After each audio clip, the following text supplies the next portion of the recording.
अस्सलाम वालेकुम, आप देख रहे हैं परदेश से देश तक। मैं हूं फैसल अब्बासी। बरतानिया में साउथ एशियाई अफराद में दिल का आर्जा बढ़ने लगा है और बरतानिया में हार्ट अटैक होने से अमवात की शरह में भी इजाफा हुआ है। ब्रिटिश हार्ट फाउंडेशन ने ख़बरदार किया है कि NHS में मसाइल की वजह से दिल की बीमारियों में मुब्तला होने वाले अशख़ास को बरवक्त जो इमदाद है, तिब्बी इमदाद, वो नहीं पहुँचाई जा रही।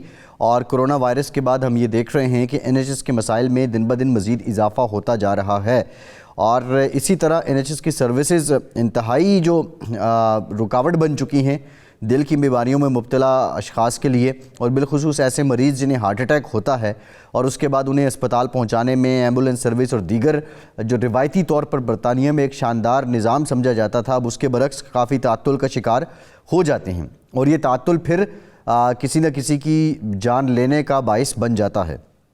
जो ब्रिटिश हार्ट फाउंडेशन है उसने ये भी कहा है कि नाकाबिल कबूल इंतज़ार के औकात कम करने के लिए एक नई हिकमत अमली मुरतब करना होगी NHS को। हुकूमत ने कहा है कि वह एम्बुलेंसों पर दबाव कम करने और अस्पताल की सलाहियत को बढ़ाने के लिए मज़ीद जो 500 मिलियन पाउंड की सरमायाकारी कर रही है। BHF ने कहा है कि इस तज्ज़िये से पता चलता है कि मौजूदा रुझानात की बुनियाद पर अप्रैल 2023 तक इंग्लैंड में 3,95,000 अफराद दिल के टेस्ट के तरीक़ाकार के लिए इंतज़ार की फहरिस्त में शामिल हुए हैं, जो कोविड की वबा से पहले तकरीबन 2,24,000 थे। डॉक्टर और मरीज़ों की नुमाइंदा ग्रुप ने यह कहा है कि इस साल रिकॉर्ड की गई किसी भी वजह से होने वाली अमवात की ज़्यादा तादाद के बारे में शदीद तशवीश है। फरवरी 2020 से मुतवक्का शरह तकरीबन एक हफ़्ते में 230 अमवात की ज़िम्मेदार है और मज़कूरा चैरिटी ने यह भी कहा है कि दिल की देखभाल की खदमात में अहम और वसी पैमाने पर दरपेश मसाइल इस इजाफे को बढ़ा रहे हैं। जो नेशनल हेल्थ सर्विसेज हैं उनके आदाद शुमार से ये पता चलता है कि तकरीबन 3,46,129 अफराद अगस्त 2022 के आखिर में हसास बीमारी और कार्डिक केयर का इंतज़ार कर रहे थे, जो फरवरी 2020 में से 49% ज़्यादा है। इसमें यह भी कहा गया है कि तकरीबन 7,467 मरीज़ दिल के ऑपरेशन के लिए एक साल से ज़्यादा हो गया और वो इंतज़ार कर रहे थे। ये कोविड से पहले तकरीबन जो अगर हम शरह की बात करें तो 267% ज़्यादा है। अब इन हालात में एक जानिब NHS सर्विसेज हैं और दूसरा जो जनूबी एशियाई ममालिक हैं उनमें दिल की बीमारियों और हार्ट अटैक की शरह में इजाफा क्यों हो रहा है, ये बड़ा इंटरेस्टिंग पहलू है। इस पर हम बात करेंगे। डॉक्टर नबील अहमद साहब कार्डिक स्पेशलिस्ट हैं, लंदन से हमें ज्वाइन कर रहे हैं। डॉक्टर आसमा हुजूर साहिबा हैं, आप भी लंदन से हमारे साथ मौजूद हैं। और डॉक्टर हसन अजीज़ मिर्ज़ा साहब हैं, NHS कंसल्टेंट हैं, आप भी हमारे साथ मौजूद हैं बरतानिया से। डॉक्टर हसन साहब, आपसे शुरू करते हैं। बुनियादी तौर पे वजह क्या है और ये जो साउथ एशियन रेजिडेंट हैं जो बरतानिया में रह रहे हैं, इनमें दिल की बीमारियों की शरह ज़्यादा क्यों है? जी बहुत शुक्रिया। कि हम लोग को दो वजूहात में डिवाइड कर सकते हैं। नंबर 1 ये कि क्या आया कि हमारे एशियन पॉपुलेशन में हम लोगों के अंदर कोई खराबी है। नंबर 2 क्या हम NHS के अंदर कोई खराबी है या हेल्थ केयर सिस्टम में कोई खराबी है। इसका जवाब ये है कि टू स्टार्ट विद NHS जो हेल्थ केयर सिस्टम है, it's not the way used to be. NHS create किया गया था फॉर अ स्मॉल पॉपुलेशन, एक फ्री सर्विस थी और it was following gold standards जो इंडिया में फॉलो होते हैं। In fact NHS used to give gold standards to around the world. लेकिन over the period of time chronic under funding की वजह से और on top of that population की बढ़ने की वजह से NHS के जो हालात हैं वो बहुत ज़्यादा ख़राब हो गए। जिस तरह आपने पहले अपने इंट्रोडक्शन में मेंशन किया है कि जो दिल की बीमारियां होती हैं उनके लिए time is very crucial. For example अगर किसी को हार्ट अटैक होता है, कुछ हार्ट अटैक्स में आपको विद इन 4 आवर्स आपको ऑपरेशन थिएटर जिसे हम कैथ लैब कहते हैं उधर होना होता है 4 से 8 घंटे के अंदर। लेकिन नाउ डेज आपके 4 घंटे के अंदर आपको एम्बुलेंस मिलना भी मुश्किल हो गया है। लंदन में हालात और ज़्यादा ख़राब हुए इस टाइम पे क्योंकि लंदन में पॉपुलेशन ज़्यादा है। एक नंबर ये कि NHS में क्रॉनिक अंडर फंडिंग है, एम्बुलेंस सर्विसेज उस तरह काम नहीं कर रही। नंबर 2 वजूहात में ये हो सकता है कि हमारे जो एशियन पॉपुलेशन है most of them are immigrant. उनकी लैक ऑफ एक्सरसाइज, उनके अंदर सेंट्रल ओबेसिटी जिसे कहते हैं मोटापा, पेट के इर्द गिर्द मोटापा ज़्यादा होता है उसकी वजह से, और स्ट्रेस लेवल का ज़्यादा होना और डाइट, हमारी जो एशियन डाइट है that is also not helpful. ये तो हम चीज़ें हैं जो हम चेंज कर सकते हैं। क्या चीज़ें हम चेंज नहीं कर सकते, उसमें ऑब्वियसली आप अपने जीन्स जो हैं हमारे, वो हम उनको चेंज नहीं कर सकते, लेकिन they also play small role, लेकिन उनका एक मेजर रोल नहीं है। तो इसके अलावा आपने कोविड के बाद जो कहा कि कोविड के बाद की अच्छा, डॉक्टर हसन, आपकी तरफ हम मज़ीद भी आएंगे। मैं डॉक्टर आसमा से ये जानना चाहूँगा, डॉक्टर साहिबा, NHS के जो प्रॉब्लम्स हैं या जो फ्लॉज हैं हम उनको भी ज़रा साइड पे रखते हैं। मैं स्पेसिफिकली ये जो पोर्शन है कि साउथ एशियन कम्युनिटी में जो हार्ट अटैक है या हार्ट की बीमारियों की शरह ज़्यादा हो रही है, क्या जेनेटिकली इस रीजन में ये बीमारियां ज़्यादा हैं, इस वजह से है, या दूसरा जो लाइफस्टाइल है वो बहुत बड़ा डिफरेंस है जो यूरोप के लोगों का है या बरतानिया के लोगों का और हमारा जो लाइफस्टाइल है साउथ एशियंस का, ये बुनियादी रीज़न है? जी बिल्कुल, आपने ठीक इसको पॉइंट आउट किया है। मैं कहूँगी कि कॉम्बिनेशन है। हम सिर्फ अपने जीन्स को जो है वो ब्लेम नहीं कर सकते कि हम साउथ एशियन हैं तो सिर्फ इस वजह से जो हमें हार्ट अटैक या दिल के मर्ज ज़्यादा हैं। हम साउथ एशियन हैं और उसके बाद बहुत सारी ऐसी चीज़ें हैं जिनको हम खुद से मॉडिफाई कर सकते हैं और वो हमारे कल्चर का बेस है, वो हमारे लाइफस्टाइल का बेस है। उसको हम कंपेयर करें अगर वाइट ब्रिटिश पॉपुलेशन से तो वो हम में नहीं है। जैसे अगर आप लाइफस्टाइल देख लें, आप साउथ एशियन फूड देख लें, हमारे खाने जो हैं वो ऑयल से फुल होते हैं, हम खूब मिर्च मसाले वाली चीज़ें खाते हैं, हमारे खाने में कार्बोहाइड्रेट की मिकदार बहुत ज़्यादा होती है, चावल, और रोज़ हमें रोटी, नान और इस तरह की चीज़ें चाहिए होती हैं। इसके अलावा हमें जो फिज़िकल एक्टिविटी है उसका बिल्कुल रुझान नहीं है, ना हम में है ना हम अपनी जनरेशन में। अगर आप ब्रिटिश पीपल को देखें तो डेली एक्सरसाइज जो है और फिजिकल एक्टिविटीज़ उनमें मस्ट हैं। उन्होंने अर्ली जो है वो उनके अर्ली वेकिंग टाइम्स होते हैं, हम लोग लेट उठते हैं, और फिर स्ट्रेस मैनेजमेंट का हमें बिल्कुल कोई आइडिया नहीं है। और एक जो होता है ना कि रिस्क फैक्टर मॉडिफिकेशन, कि हमें अपने रेगुलर अपनी ब्लड शुगर चेक करानी चाहिए, अपना ब्लड प्रेशर चेक कराना चाहिए। स्मोकिंग की शरह बहुत ज़्यादा है और हमारा जो कल्चरल है जिसमें हमारी फूड है, हमारी पार्टीज़ हैं, और उसमें फिर बुरा जाना जाता है। अगर आप जाएँ और अगर आप कहें कि नहीं मैं ये इस तरह की फूड नहीं, तो ये हमारे कल्चर में भी बुरा माना जाता है अगर आप डिनाई करें।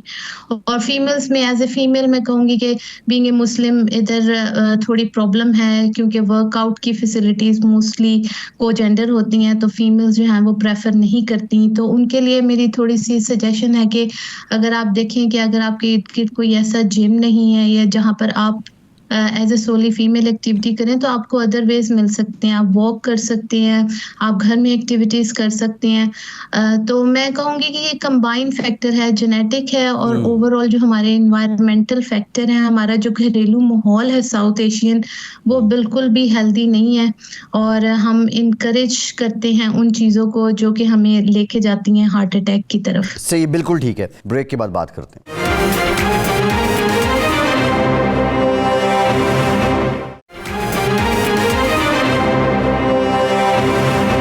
ब्रेक के बाद एक बार फिर से आपको वेलकम करेंगे। डॉक्टर नबील साहब, आपसे भी मेरा सवाल यही है। बड़ा अच्छा डॉक्टर आसमा ने इसको एलैबोरेट किया कि वो कौन कौन से फैक्टर्स हैं, लेकिन मैं एक पर्टिनेंट जो स्ट्रेस की बात की गई है और स्ट्रेस मैनेजमेंट की बात की गई है, in our region, even Pakistan, India, Bangladesh, South Asia में शायद ये स्ट्रेस मैनेजमेंट एक बड़ी अछूती सी कोई टर्म है। ये स्ट्रेस मैनेजमेंट होती क्या है और इसको कैसे रिलीज़ किया जा सकता है, इसको कैसे कम किया जा सकता है, और क्या हमारे यहाँ स्ट्रेस को वाक़तन कुछ समझा जाता है कि स्ट्रेस भी एक मेन रीज़न है बीमारियों की? देखिए, ये अब जो मेरे दोनों कॉलीग्स हैं, इनकी जिस तरीके से इन्होंने एलैबोरेट किया है साउथ एशियंस की प्रॉब्लम्स को, मैं फर्स्ट ऑफ ऑल तो मैं एग्री करता हूँ। तो देखिए, स्ट्रेस मैनेजमेंट तो देखिए हम अल्हम्दुलिल्लाह मुसलमान हैं, तो 5 वक्त की नमाज जो बंदा पढ़े तो स्ट्रेस का तो फिर बिल्कुल दूर दूर तक कोई उसका जिक्र ही नहीं होना चाहिए। अनफॉर्चुनेटली अब हम वो नॉन प्रैक्टिसिंग और प्रैक्टिसिंग मुस्लिम्स की कैटेगराइजेशन में आ गए आज के ज़माने में, तो वो फिर बड़ा मुश्किल सा हो जाता है। लेकिन जो लाइफस्टाइल है, अब देखें यूके में मुझे भी more than quarter of a century हो गया इधर रहते हुए, तो मैंने ये देखा है, और जहाँ मेरी प्रैक्टिस है वो mostly south Asian population predominantly वहाँ पे है। तो क्लियरली जो बड़ा डिफरेंस है लाइफस्टाइल में। और फिर ये कि we are spoiled with choice. आप चले जाएं किसी भी शॉपिंग सेंटर में तो आप ब्रेड ही देखेंगे तो 10-15 तरह की पड़ी होगी। आप वो दूसरे सेक्शन में जाएंगे, डेयरी के सेक्शन में जाएंगे तो खामखा जो लोग हैं वो एंटाइस होते हैं कि यार ये ट्राई कर लें, अब अगली दफा ये ट्राई कर लें। वो फिर थोड़ी बहुत इकोनॉमिक प्रोस्पेरिटी भी आ जाती है तो वो फिर लोग जो है वो पूरा फायदा उठाते हैं उसका और अपनी ट्रॉली भर भर के निकल रहे होते हैं। अगर आप जरा एक थोड़ा सा एक डेटा कलेक्ट करें तो वो फिर उनकी जो फूड हमारी डाइटरी हैबिट्स हैं वो भी चेंज हो गई हैं। तो जीन्स की बात हुई तो देखें जीन तो एक ही मशहूर है, वो तो बिली जीन्स, और वो लगा के तो एक्सरसाइज करनी चाहिए। और वो तो माइकल जैक्सन तो चला गया इस दुनिया से, लेकिन कम से कम अच्छा तो दे गया। तो वो हमें उसका तो भरपूर फायदा उठाना चाहिए, वो हम उठा नहीं दें। नहीं, हम डॉक्टर साहब, अब मुझे एग्जैक्टली नहीं याद कि नहीं पता कि उर्दू में जीन्स का क्या तर्जमा होगा, लेकिन हम जो जेनेटिकली इनहेरिटेड जो कैरेक्टरिस्टिक्स हम लेते हैं, मैं उसकी बात कर रहा हूँ, वो क्या उसमें डिफरेंस है? मैं तो एक मजाक में बात कर रहा हूँ। जी, मैं समझ रहा हूँ आपकी बात। लाइट हार्टेड मेरा कमेंट है, और वो ये कि देखें अभी उसको मैं कवर करता हूँ। अभी पहले तो आपने जो मुझे पूछा है कि स्ट्रेस मैनेजमेंट एंड जो जेनेटिक जो प्रीडिस्पोजिशन है हमारी साउथ एशियन की, इसमें कोई शक नहीं है।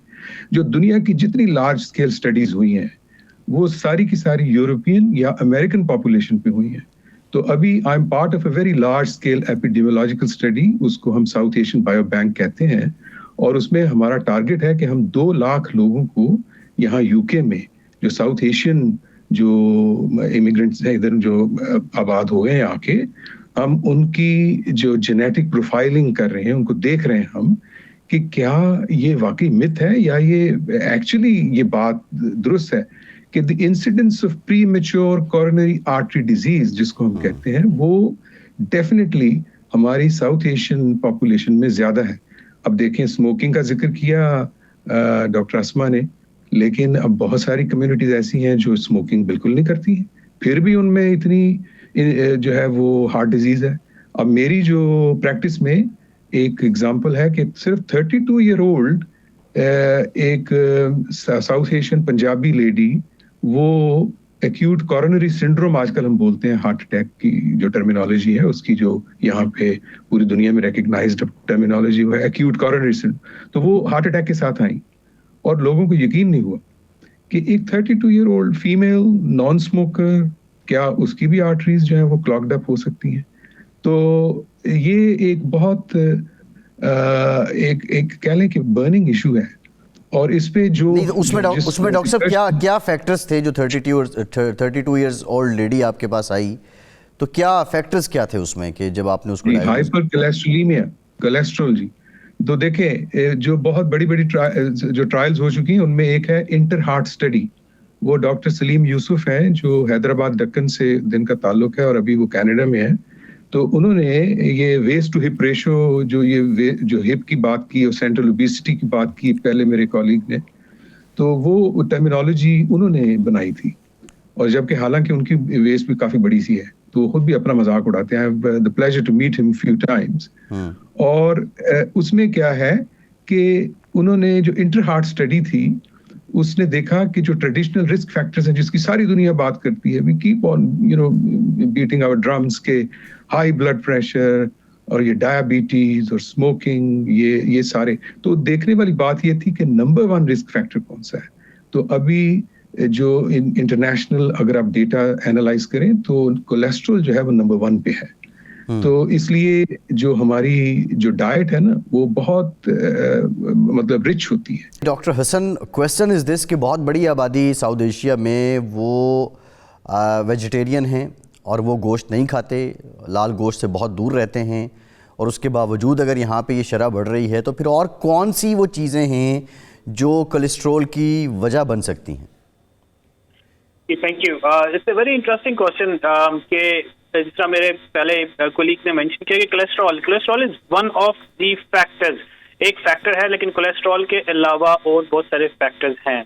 आपने जिसने कहा जो वेजिटेरियन पीपल हैं, एक चीज हमें कहते हैं इससे इंट्रिंसिक कोलेस्ट्रॉल, लोगों में अंदर से इंट्रिंसिक कोलेस्ट्रॉल जो आपके अंदर बॉडी खुद जनरेट करती है, लॉट ऑफ टाइम्स उसमें आपके जीन प्ले कर रहे होते हैं। फॉर एग्जांपल मैं आपको बड़ी सिंपल एग्जांपल दूंगा, जिस तरह मेरे कुलीग ने पहले एक cracked joke, it's more of a joke कि मेरे वालिद साहब, he was a cardiologist as well and I used to ask him to eat less. तो वो हमेशा ये कहा करते थे कि बेटा गाय क्या खाती है? मैंने कहा घास। तो उसका बनता क्या है? It's very fatty, right? And फिर वो कहते थे शेर क्या खाता है? Lot of fat, lot of meat. उसका क्या बनता है?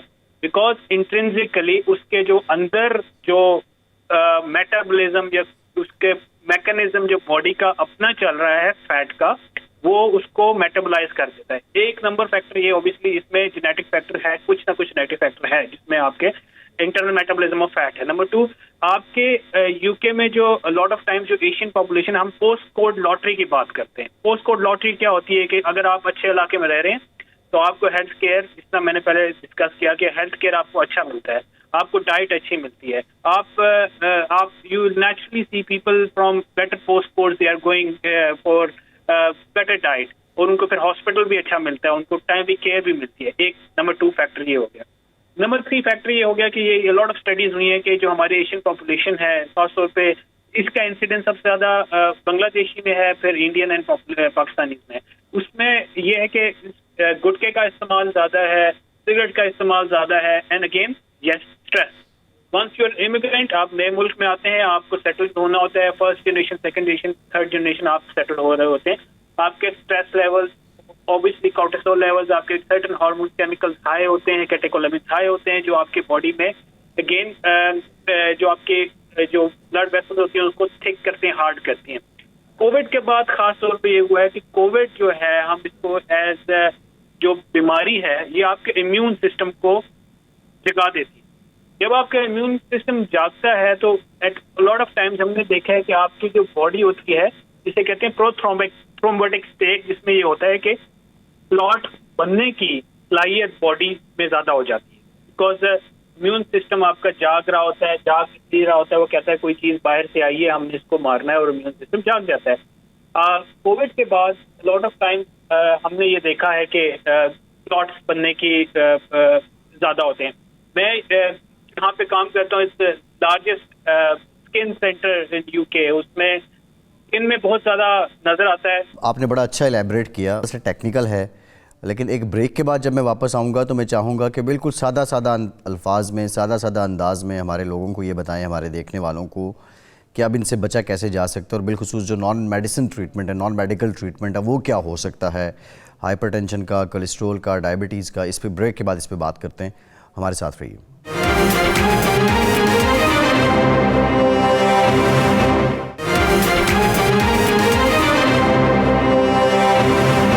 ब्रेक के बाद एक बार फिर से आपको खुशामदीद कहेंगे। डॉक्टर हसन, ज़रा इसको एलैबोरेट कर दें, ये बड़ी इंटरेस्टिंग बात है, और बहुत से लोग इस पे बात भी करते हैं कि आफ्टर कोविड, या वो इवन कोविड वैक्सीनेशन को भी किसी हद तक ब्लेम कर रहे होते हैं कि उसके बाद जो कार्डियक डिजीज़ें वो ज़्यादा हुई हैं। लेकिन माय क्वेश्चन इज़ दिस कि एक आम शख्स जो इस वक्त टीवी के सामने बैठा है और वो आपकी बात सुन रहा है, तो आप उसको सजेस्ट क्या करेंगे? ऐसे में क्या करना चाहिए कि हमारा इम्यून सिस्टम उतना ही जानदार हो जाए जो कोविड से पहले था? नहीं, देखिए, वो मसला इम्यून सिस्टम के कमी से नहीं, ज्यादा जानदार हो गया। कोविड के आने से इम्यून सिस्टम ज्यादा जानदार, ओवर ड्राइव, जिसे इम्यून ओवर ड्राइव कह रहे हैं, उसकी इम्यून ओवर ड्राइव के इम्यून सिस्टम के ज्यादा जानदार होने की वजह से ये रिएक्टिव है। आपने किसी को थप्पड़ मारा, वो आपको वापस थप्पड़ मार रहा है, आपने थप्पड़ मारा, वो गुस्से में आ गया, आपके इम्यून सिस्टम गुस्से में है, ठीक है, वो जाग गया है, वो गुस्से में है, वो अटैक करता है, अपनी बॉडी को अटैक करता है। क्यों अटैक कर रहा है? नंबर 1 आया कि उसको कोविड हुआ है, हो सकता है lot of times, yes, Covid में होता है ये, और कोविड में इसकी वजह से बहुत सारी डेथ्स भी हुई हैं। नंबर 2, सर्टेन वैक्सीन, इस पे तो बहुत सारा डाटा भी आ चुका है कि कुछ वैक्सीन जो थी उनकी वजह से ये हुआ है। और नंबर 3 ये है कि ऑब्वियसली कुछ वैक्सीन को मिक्स किया गया। नंबर 1 एक वैक्सीन लगाई, नंबर 2 सही है। मैं आपकी बात, डॉक्टर साहब, मैं आपकी बात समझ गया हूँ। डॉक्टर हसन, डॉक्टर आसमा, आप एग्री करती हैं जो बात डॉक्टर हसन कर रहे हैं कि क्या ऐसा ही है कि ओवर रिएक्टिव हुआ पड़ा है हमारा इम्यून सिस्टम, और इसका फिर इलाज क्या है? क्या कोई इसका इलाज भी है? देखिए, इलाज की तो बात, अगर हम हार्ट डिजीज से बचाव चाहते हैं ना, तो उसकी जो कहते हैं ना, जैसे घर की एक बेस रखते हैं आप अपनी, तो वो बेस वही है कि आप प्रिवेंटिव मेजर्स करें, यानी आप बचाव करें, बीमारी उगने से पहले उसका बचाव करें। और एक मिसकंसेप्शन हमारी ये भी है कि हम कहते हैं कि हम मिडल एज तक जो मर्जी खाए पिए, और उसके बाद जब हम 40s में जाएं तो हम एक्सरसाइज करना शुरू कर दें, हम तब स्मोकिंग छोड़ देंगे, हम अपनी हैबिट। असल में ये जो प्रोसेस स्टार्ट होता है ना, आपकी जो खून की शरीयानें हैं जिनमें ये कोलेस्ट्रॉल साल हर साल जमना शुरू होता है, ये जब बच्चा बहुत छोटा होता है। कुछ स्टडीज ने तो शो किया है कि इवन 5 to 6 ईयर की एज से आपका ये स्टार्ट हो जाता है कोलेस्ट्रॉल वहां पे जमा होना। तो अगर आप 50 साल की उम्र तक आप कहते हैं कि आपने एक्सट्रीम अनहेल्दी अपना लाइफस्टाइल रखना है, आपके एनवायरनमेंट में भी बहुत स्ट्रेस है, जैसे कि कोविड है, न्यू बीमारियां आ रही हैं, उसने आपका इम्यून सिस्टम एक्टिवेट कर दिया है, आपके जीन्स भी अच्छे नहीं थे लेकिन फिर भी आपने इसको डिले किया कि मैं 50 तक हो जाऊं ना, तो उसके बाद मैं हेल्दी लाइफस्टाइल कर लूं। तो ये जो चीजें हैं, हमें बचपन से अपने बच्चों को उसकी तरफ जो है वो लेके जाना पड़ेगा। हमें अपने घरों में, हमें अपनी जनरेशन में जो है ये चीज इंस्टॉल करनी पड़ेगी कि भाई ये सेडेंटरी आपका लाइफस्टाइल है, आपने डेली या वीकली आपने 150 मिनट जरूर वॉक करनी है, कोई फिजिकल एक्टिविटी करनी है। अब आज की जनरेशन में फिजिकल एक्टिविटी तो बहुत प्रॉब्लम है, इवन कि मुझे अपने बच्चों को अगर हम उनको बाहर लेके जाएं तो कई कई दिन होते हैं मुझे रेजिस्टेंस मिलती है, क्योंकि वो घर में रहना चाहते हैं, वो लैपटॉप के सामने बैठना चाहते हैं, उनकी स्क्रीन टाइम बहुत ज्यादा है। तो ये सिर्फ आप ये हमें ओवरऑल देखना पड़ेगा, और इसकी प्लानिंग जो है आपको बड़ी लॉन्ग टर्म करनी पड़ती है। ये ऐसे जब हम 40 या 50 ईयर पे जाके हम सोचते हैं ना कि हम अपने रिस्क फैक्टर आप कंट्रोल कर लें, तो अंदर बहुत सारी खून में जो नालियों में जो साल हर साल का कोलेस्ट्रॉल है वो पहले ही जमा हो चुका होता है, वहाँ कैल्शियम पहले ही आना शुरू हो चुकी होती है, आप पहले ही आपको डायबिटीज होती है, आप टेस्ट नहीं कराते, आपको ब्लड प्रेशर होता है, आप टेस्ट नहीं कराते। तो ये कोई एक फैक्टर नहीं है, इसके लिए ये बात बहुत बिल्कुल बहुत ठीक है। मेहनत की। ये बात आपकी डॉक्टर साहिबा बिल्कुल ठीक है कि ये कोई एक फैक्टर नहीं है, लेकिन डॉक्टर नबील, जब हम ये फैक्टर्स की बात करते हैं और हम इन फैक्टर्स के बारे में पढ़ते भी हैं या इन फैक्टर्स के बारे में सोचते भी हैं, तो उस वक्त भी एक स्ट्रेस जन्म लेता है, और वो शायद बहुत ज़्यादा बाज़ औक़ात इंसान को डिसअपॉइंट भी कर देता है। नंबर 1, इससे आंखें ना चुराई जाएं, उस स्ट्रेस को कैसे ओवरकम करना है।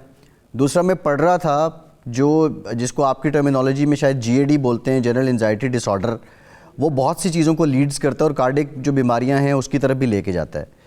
अगेन माय क्वेश्चन इज़ कि ये स्ट्रेस का जो कंट्रीब्यूशन है इसमें क्या है, और फिर वही बात कि जो हमारे लोग देख रहे हैं वो इसको कैसे ओवरकम कर सकते हैं। देखिए, in the last couple of decades हमारा पूरी दुनिया में ग्लोबली, यानी सिर्फ हमारा साउथ एशियंस का नहीं, पूरी दुनिया का लाइफस्टाइल बदल गया है। अब ये जो इंटरनेट की वजह से और ये जो मोबाइल फोन हर एक के हाथ में है, तो ये अभी इन्होंने, डॉक्टर आसमा ने कहा कि भाई बच्चे जो हैं वो तो अब लैपटॉप के सामने बैठना चाहते हैं, तो शुरू से अब ये एक बहुत ग्लोबल एक चैलेंज है। अभी रिसेंटली मेरी नज़र से गुजरा कि जो दुनिया के सबसे बड़े सेंटिनेरियंस या सेंचुरियंस जो हैं वो कहाँ रहते हैं, तो वो सार्डिनिया में एक आइलैंड है इटली का, और एक ग्रीक आइलैंड है उसके पास ही, तो वहाँ पे हैं वो। बड़ी उनकी ज़बरदस्त लाइफ है, उनका मौसम डिफरेंट है, उनकी डाइट डिफरेंट है, वो ऑलिव ऑयल ज़्यादा यूज़ करते हैं और उनकी बड़ी बैलेंस डाइट है। और फिर कुछ जापानीज जो है वो उनका एक पॉपुलेशन का थोड़ा सा एक स्पेसिफिक एरिया है जो वहाँ जापान में, कि जो बड़े लंबी उम्र वाले लोग वहाँ पे हैं। तो देखा यही गया फिर उनकी जो रिसर्च में कि उनकी स्ट्रेस कम है, वो ऊपर हिली एरिया में रहते हैं, वो ऊपर चढ़ के जाते हैं, फिर नीचे उतरते हैं शॉपिंग के लिए, और वो उनका ये मॉडर्न टेक्नोलॉजी से दूर दूर तक कोई ताल्लुक नहीं है। तो देखिए, ये एक छोटे सी इस तरह की एग्जांपल्स आपको ऐसी पॉकेट्स हैं। लेकिन डॉक्टर साहब ये बड़ी इंटरेस्टिंग बात आपने की है। मेरा जो native area that is hilly area, और वहाँ भी ऑलमोस्ट लाइफस्टाइल यही है। बट मतलब सड़क से आपको घर जाते जाते आप इतना चल लेते हैं कि जितना शहर में आप 4 दिन में ना चल सकते हो। लेकिन इसके बावजूद ये जो कार्डियक डिजीज़ हैं, इसकी रेशो तो ठीक ठाक है, ऑलमोस्ट शहर के बराबर है। तो क्या है मतलब अब इसको हम अगर इसको किसी पैमाने में रखें या इसका कोई क्राइटेरिया बनाएं, तो क्या आज तक कोई समझ आई है रिसर्च में कि अगर आप ये करें तो यहाँ पे आपको कम होगी, कम शरह मिलेगी हार्ट डिजीज़ की, और ऐसे काम करेंगे तो बहुत ज़्यादा मिलेगी? जी, अच्छा, उसमें ये है कि जो कुछ और जो लार्ज स्केल स्टडीज है उनमें ये देखा गया है कि जो फॉर एग्जांपल कोकेशियन पॉपुलेशन है, यूरोपियंस हैं या जो अमेरिकन्स हैं, वो जनरली लार्जर ह्यूमन बीइंग्स हैं, उनकी आर्टरीज का साइज भी थोड़ा बड़ा है।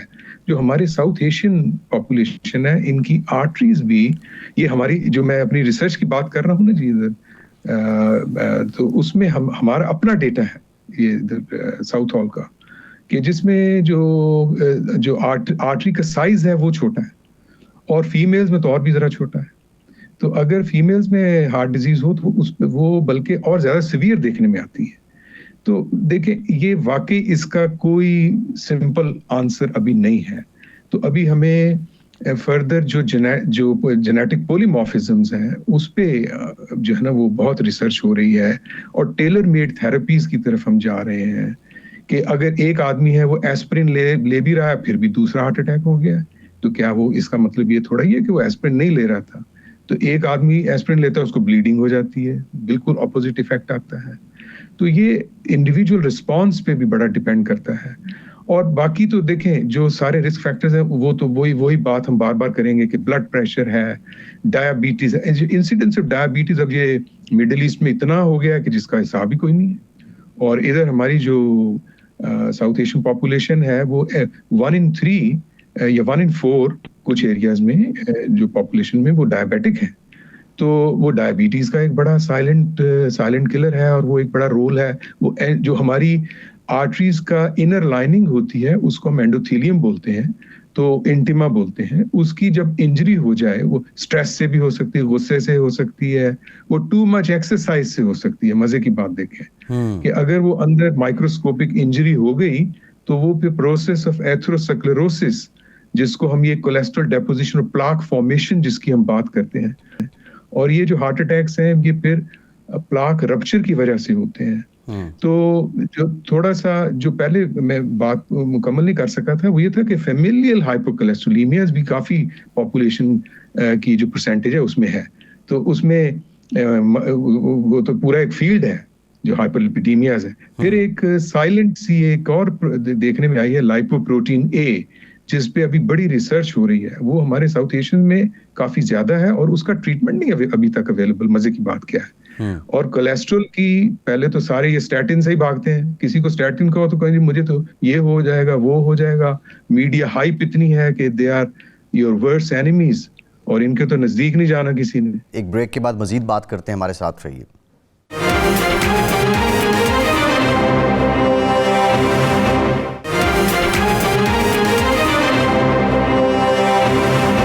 ब्रेक के बाद एक बार फिर से आपको खुशामदीद कहेंगे। डॉक्टर हसन, मेरा सवाल आपसे है, सादा अल्फाज में, एक तो तरीका ये है कि अगर आपको बीमारी आ रही है तो आप बंदे के पुत्र बन जाएं, यानी नॉन मेडिकल ट्रीटमेंट जो है उस पर आप चले जाएं। ये किस स्टेज तक हो सकता है? और फिर जब दवाई लग जाती है, क्योंकि ये बात की जाती है कि डायबिटीज़ की अगर आपको इंसुलिन लगना शुरू हो गई या दवाई खाना शुरू कर दी तो फिर वो हटेगी नहीं।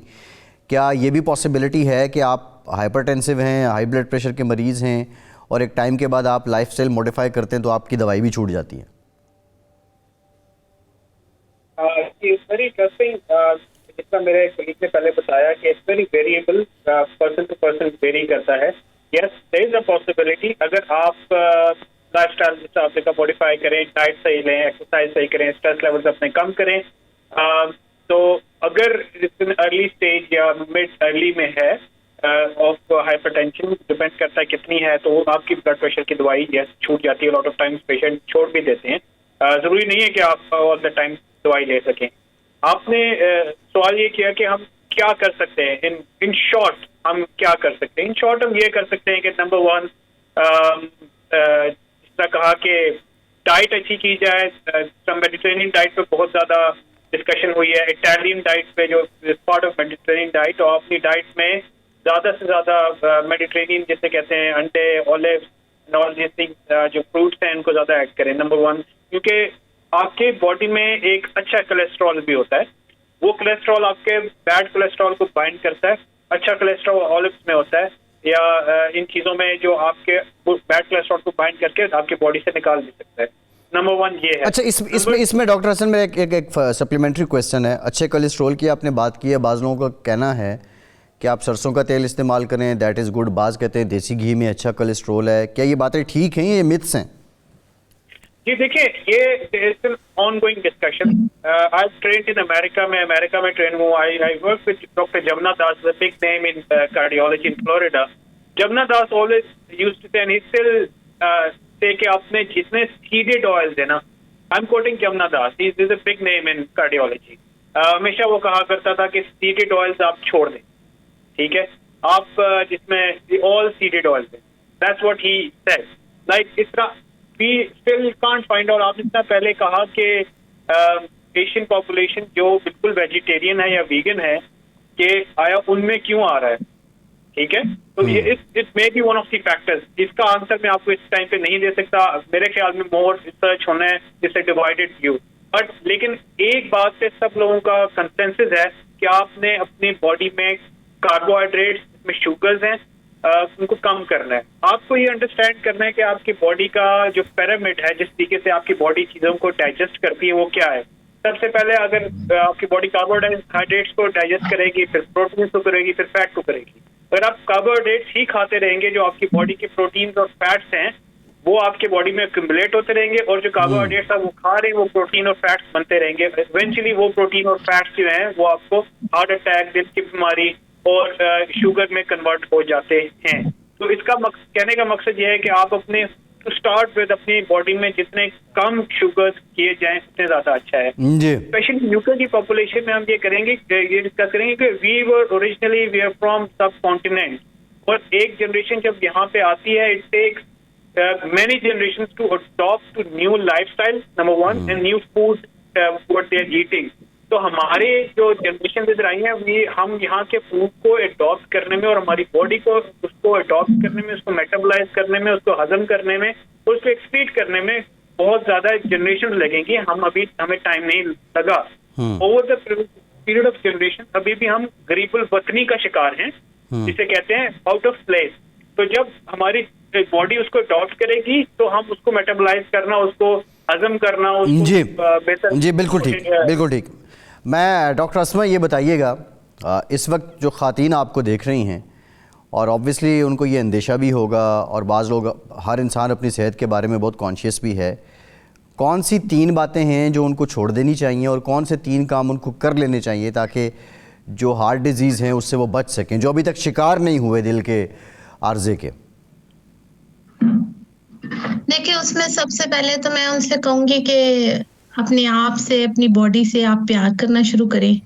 इधर अगर आप ब्रिटिश वुमेन को देखें और अगर आप एशियन वुमेन को देखें तो ओवरऑल जो ओवरऑल परसेप्शन है ना, वो ही बहुत डिफरेंट है।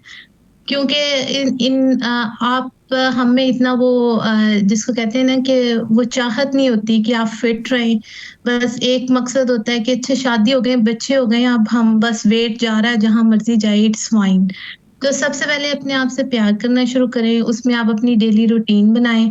आप किसी तरह भी अपने लिए 30 मिनट वर्कआउट बनाएं। आप देखें कि आप क्या खा रहे हैं, स्पेशली जो मदर्स है उनके लिए, कि जो आपके किड्स का लेफ्ट ओवर प्लेट है या जो भी लेफ्ट ओवर उनका जंक है वो आपके अंदर जाना जरूरी नहीं है।